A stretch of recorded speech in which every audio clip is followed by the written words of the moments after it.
এই যেন গ্রাম বাংলার হারিয়ে যাওয়া গল্পের কোনো বাড়িকে খুঁজে পেয়েছি।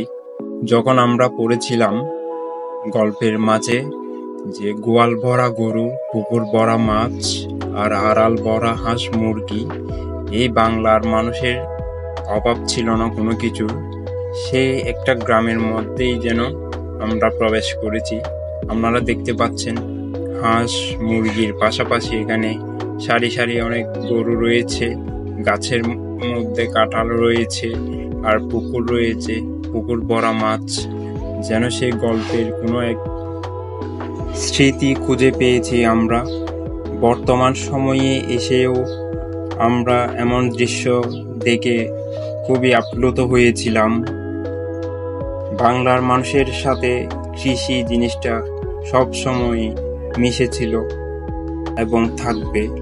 তবে এমন সব কিছু একসাথে দেখাটা সত্যি আশ্চর্যের মনে হয়েছিল আমাদের।